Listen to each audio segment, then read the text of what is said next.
Fog rolls over the Thames, thick and slow, blurring the line between river and sky. Ships crowd the docks, their hulls creaking as they settle into the water. From a distance, they look like any other merchant vessels of an expanding empire. Up close, their cargo tells a darker story. These holds are not filled with gold, silver, or manufactured goods. They are filled with opium. This is the uncomfortable beginning of a story, often told differently. The rise of Britain as a global empire is usually framed as a triumph of industry, innovation, and naval strength. But beneath the steam engines and spinning mills lay another engine of power, quieter, more corrosive, and far more profitable. A drug economy that reshaped global trade and rewired the balance of wealth. This was not an accident. It was not a side effect. It was design. Inside London's counting houses, far from the damp air of the docks, men sit at heavy desks under low lamps. Ledgers are opened. Columns of numbers stretch across thick paper. Ink scratches softly as profits are calculated and losses erased. These rooms smell of wax, paper, and confidence. No smoke from opium pipes reaches here. No cries from distant markets disturb the calm. Addiction has been reduced to arithmetic. Demand becomes revenue. Dependency becomes leverage. In these rooms, moral questions are not debated. They are priced. The empire's strength is not measured in speeches or flags, but in balances and flows. Money in, money out, control maintained. Far away, on the other side of the world, the same commodity moves through very different spaces. In coastal ports, crates are unloaded under watchful eyes. Inland, it changes hands again and again, each exchange pulling silver from local economies and pushing dependence deeper. Communities that once traded in food, craft, and labor begin to reorganize around a single substance. Time slows. Productivity drops. Families strain under the weight of addiction. Local authorities struggle to respond. The damage spreads quietly, then all at once. What fills British vault hollows out entire regions elsewhere. This is not chaos. It is coordination across oceans. The stakes driving the system are immense. Britain is powerful, but power is expensive. Ships must be built, sailors paid, administrators funded, wars financed. The empire's reach grows faster than its ability to sustain it through ordinary trade. Britain produces textiles, metal goods, and manufactured items in massive quantities, but much of the world does not want them. Asian markets, rich and sophisticated, demand silver in exchange for tea, silk, and porcelain. Year after year, silver drains eastward. This is not just a trade problem. It is a strategic threat. An empire that loses silver loses stability. Currency weakens. Credit tightens. Power slips. Opium offers an answer, not an ethical one, a functional one. Grown in colonial territories under tight control, the crop is cheap to produce and easy to transport. Its demand, once established, is relentless. Unlike cloth or tools, it does not saturate the market. It consumes it. By forcing open closed markets and flooding them with opium, Britain reverses the flow of silver. Wealth begins to move west. Trade deficits turn into surpluses. Financial pressure eases. The imperial machine keeps running. Think about that. An empire preaching order, law, and progress stabilizes itself by exporting collapse. This system requires coordination at every level. Colonial administrators oversee production. Merchants manage distribution. Financiers ensure shipments and hedge risks. Naval power waits in the background, silent but decisive. Each part reinforces the others. Remove one piece, and the system weakens. Remove opium, and the numbers stop working. This is why the trade persists even when its consequences are undeniable. Addiction is not a moral failure in this framework. It is a revenue stream. Social breakdown is not a tragedy. It is an external cost, absorbed by someone else. From London, the view remains reassuring. Docks stay busy. Banks grow larger. Government bonds sell well. The empire appears stable, even virtuous. Public narratives focus on civilization, trade, and the spread of order. The darker mechanics remain invisible to most citizens.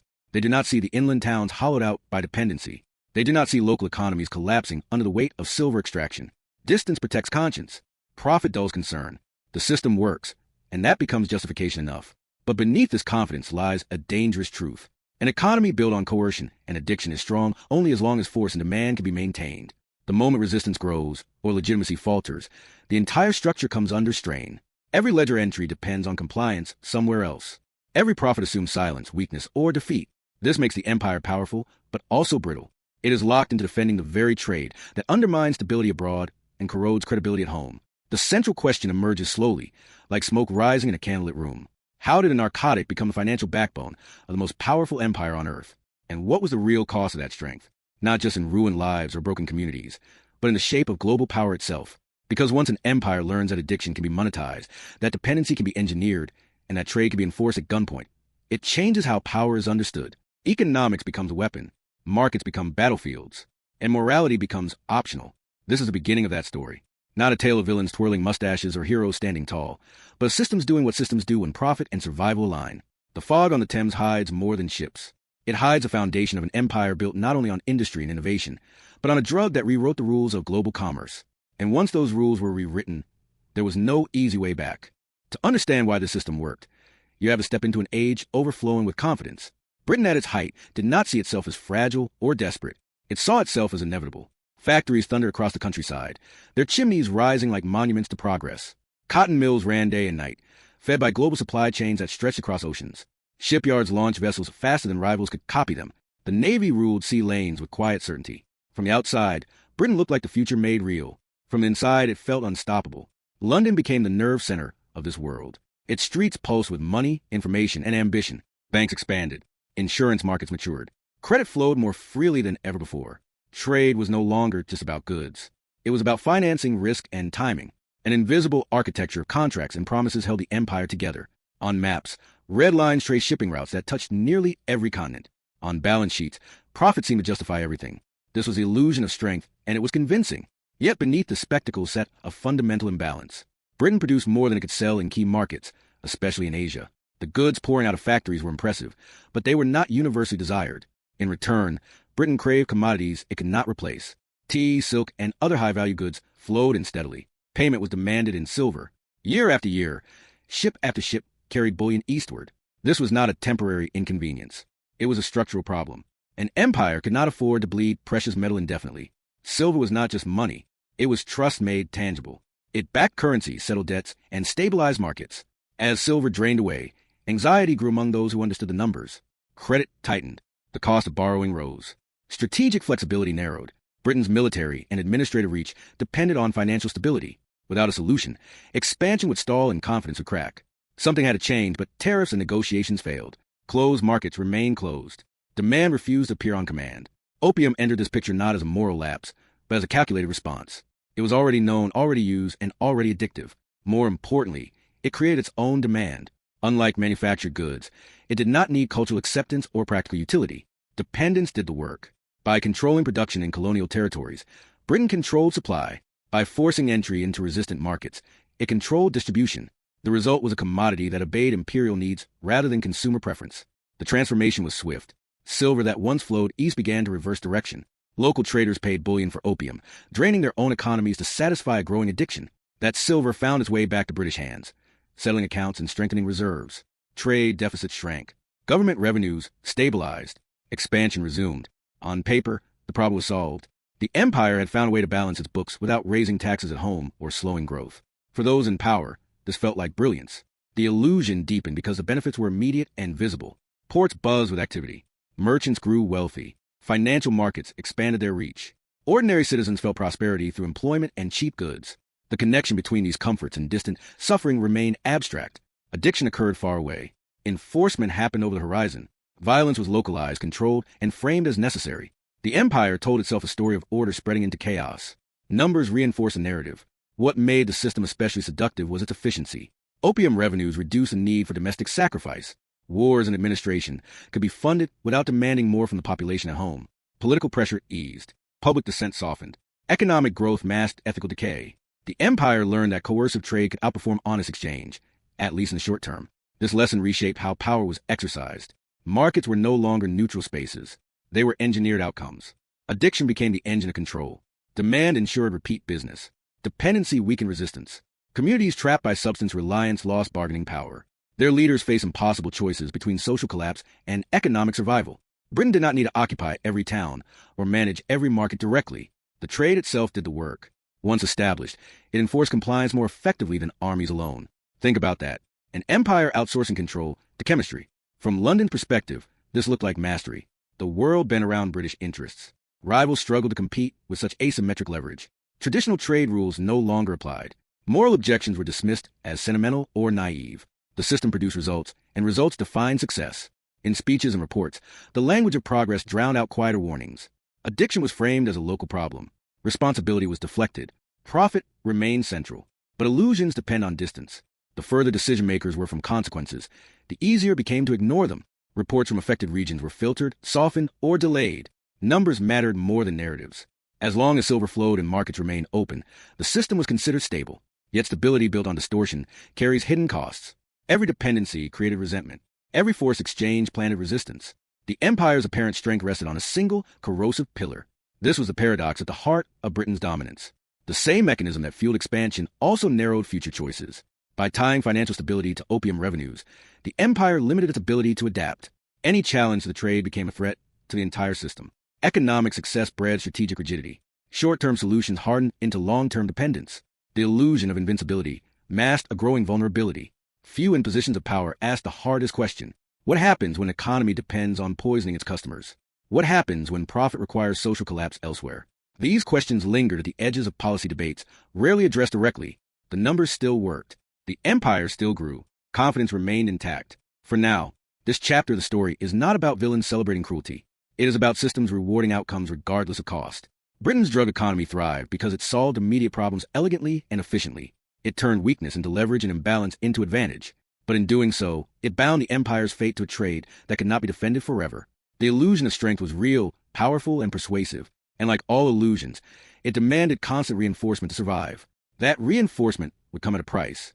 Every system built on distortion eventually exposes its fault lines. At first, the cracks are easy to ignore. They appear far from the center, in places already dismissed as unstable or peripheral. As opium flooded deeper into local markets, the effects multiplied. Productivity declined. Families broke under financial strain. Social trust eroded. What had once been a steady flow of trade turned into a tide of dependency that reshaped daily life. Authorities attempted control, then restriction, then resistance. Each response triggered another adjustment in the system, tightening the spiral. The trade did not slow. It adapted. For Britain, maintaining this flow required more than ships and contracts. It required force. Diplomacy backed by cannons became the default language of negotiation. Ports were opened not by consent, but by pressure. Treaties followed battles, and markets followed treaties. These conflicts were not fought for land or ideology. They were fought for balance sheets. The goal was simple. Keep the silver moving. Protect the revenue stream. Everything else was secondary. This was the core economic mechanism at work. Violence enforced profit. Naval power guaranteed access. Legal frameworks were rewritten to normalize what had once been illicit. The trade became institutionalized, embedded into imperial logistics and finance. Insurance markets priced the risk of conflict. Lenders assumed continued enforcement. Budgets quietly relied on opium revenues to close gaps. What began as a solution to a trade imbalance evolved into a pillar of imperial finance. As reliance deepened, flexibility vanished.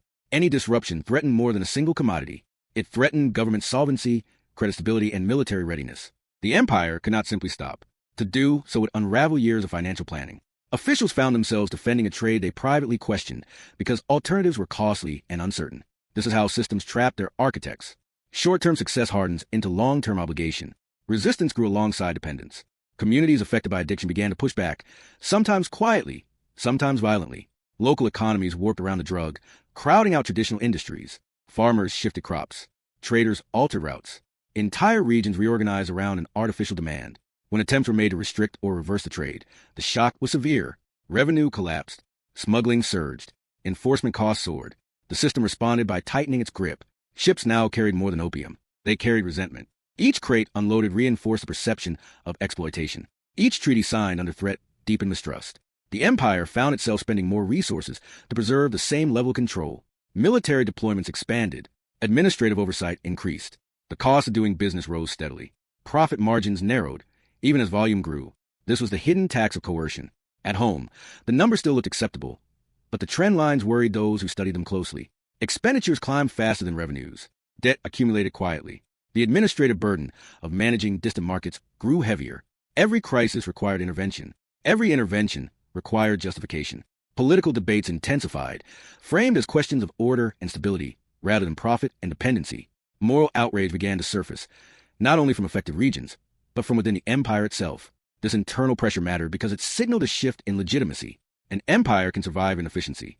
It struggles to survive doubt.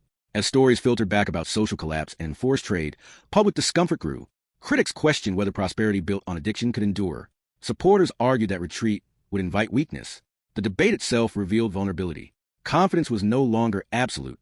The turning point was not a single event or defeat. It was a realization spreading through corridors of power. The drug economy that once stabilized Britain's finances was now dictating its foreign policy. Decisions were made not on strategic merit, but on their impact on opium revenue. Any threat to the trade demanded response, regardless of cost. The empire had become reactive, locked into defending past choices. This rigidity showed in how crises were handled. Rather than adapting trade structures or investing in alternatives, resources were poured into enforcement. Naval patrols expanded. Legal exceptions multiplied. Local governance was overridden in the name of stability. Each measure bought time, not resolution. The system continued to function, but at increasing cost. Cause and effect tightened into a loop. Dependency created instability.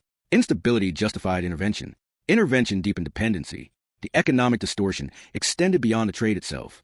By relying on opium revenues, Britain delayed necessary adjustments to its broader economy. Innovation in alternative exports slowed. Trade relationships remained unbalanced. Structural weaknesses were masked rather than corrected. The empire appeared strong because it was active everywhere. But activity is not the same as resilience. Beneath the motion, the foundation weakened. Meanwhile, rival powers watched closely. They observed how markets could be forced open and how dependency could be engineered. The lesson was not lost. The global system began to shift as others adopted similar tactics or sought to counter them. Competition intensified. Margins shrank. Britain's early advantage eroded as the playing field changed. What had once been a unique lever became a contested one. The human cost continued to rise. Communities caught in the trade struggled to rebuild normal economic life. Social institutions frayed. Trust and authority collapsed. These conditions made governance harder, not easier. Stability required constant pressure. Pressure bred further resistance. The empire found itself managing perpetual crisis, always responding, rarely resolving. This is the hidden cost of coercive economics. It creates problems faster than it solves them. Think about the scale of this trap. An empire powerful enough to dominate oceans finds itself constrained by a single commodity. A drug dictates policy, budgets, and military movement. What began as a clever solution to a trade imbalance becomes a strategic liability. The more Britain relied on opium, the less freedom it had to change course. The system demanded loyalty even as its benefits declined. By this stage, the illusion of effortless dominance had faded for those closest to the machinery of power. Reports grew more cautious. Projections softened. Contingency plans multiplied. Yet withdrawal remained unthinkable. Too much depended on the trade. Too many structures were built around it. The empire pressed forward, not because the path was sound, but because turning back seemed impossible. This was the moment when strength revealed its cost, not in dramatic collapse, but in constrained choice. Britain could still project power, but it could not easily redefine it. Its economic weapon had reshaped the world, and, in doing so, reshaped itself. The drug economy that once promised control now demanded constant defense. The balance of power shifted subtly, away from flexibility and toward obligation. The question hanging over the empire was no longer whether the system worked. It did in a narrow sense. The question was whether it could last. Could an empire built on enforced addiction transition to something sustainable?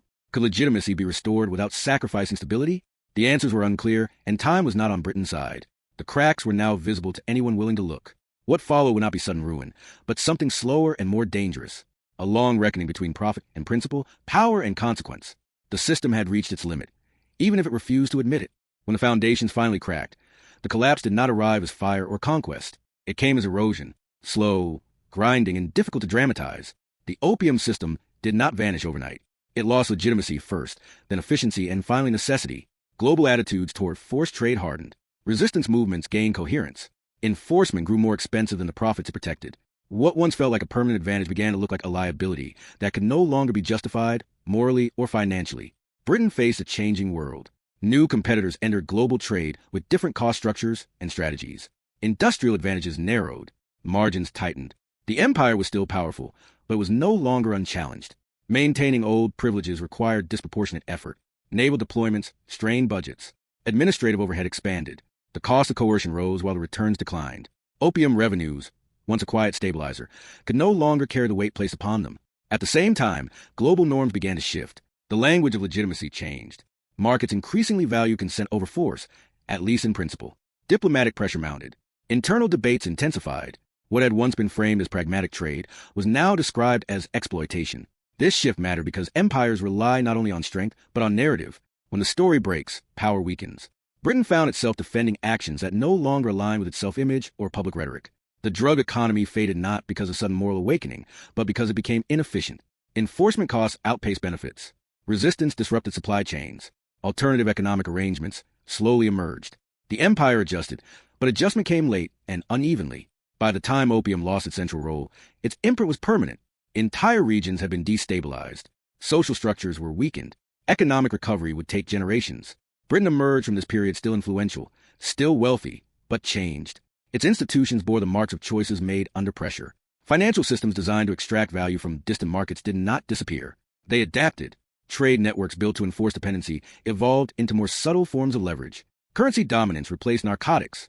Debt replaced gunboats. The tools shifted, but the logic remained familiar. This is the deeper aftermath. The end of the opium economy did not end economic coercion. It refined it. Mechanisms developed to control trade flows, manage risk, and extract value continue to shape global finance. Wealth accumulated in centers far removed from the cost of extraction. Inequality hardened into structure. The world inherited a system built during an era when addiction was monetized and enforced. Communities damaged by the trade struggled long after shipments stopped. Addiction does not vanish when supply changes. Trust does not rebuild on command. Local economies took decades to recover. If they recovered at all, the damage was uneven and persistent. These regions entered the modern world already disadvantaged, already carrying the weight of past distortions. History did not reset. It compounded. Meanwhile, Britain told itself a different ending. The empire emphasized reform, progress, and eventual retreat. It highlighted abolition and regulation, not the centuries of enforced trade that preceded them. This selective memory shaped global understanding. The narrative softened the legacy without undoing its effects. Power rarely remembers itself honestly. It remembers what is convenient. Walk through a modern financial district today. Glass towers rise where warehouses once stood. Screens flicker with numbers moving faster than ships ever could. The language has changed, but the structure feels familiar. Capital flows toward centers of control. Risk is externalized. Consequences land far from decision makers. Imagine tracing those flows backward, past institutions and agreements, back to a time when crates of opium moved along similar routes. Think about that. This is not ancient history. It is context. The global economy did not emerge from neutral forces alone. It was shaped by deliberate choices, enforced trade, and asymmetric power. Britain's opium economy was not an aberration. It was a blueprint. It demonstrated how control over demand, currency, and access could build and sustain dominance. Others learned from it. Some refined it. Some suffered under it. The moral lesson is uncomfortable because it resists simplicity. The empire was not evil in caricature. It was rational within its incentives. It solved problems using the tools available. That is precisely the danger. When profit replaces principle, systems reward outcomes regardless of cost. When power is sustained through dependency rather than trust, stability becomes fragile and violence becomes routine. Britain's story is not unique, but it is instructive. It shows how economic weapons can be more powerful than armies and more enduring. It reveals how trade can be transformed into control and how control can masquerade as order. Most importantly, it reminds us that systems built on exploitation do not collapse cleanly. They fade into new forms, carrying their logic forward. The empire that opium helped build eventually receded, but the world it shaped remains. Trade imbalances, enforced markets, and financial dominance continue to define global relationships. Understanding where these patterns came from matters. Not to sign guilt, but to recognize design. Power leaves fingerprints. If you know where to look, you can still see them. This story ends not with judgment, but with awareness. Because the past is not finished with us. It informs how power operates today, often invisibly. The question is no longer how an empire once rose, but whether the systems it created still govern the present. If this story helped you see global history differently, subscribe for more cinematic explorations of power, economics, and hidden systems. And share this documentary with those who want to understand how the world we live in was really built.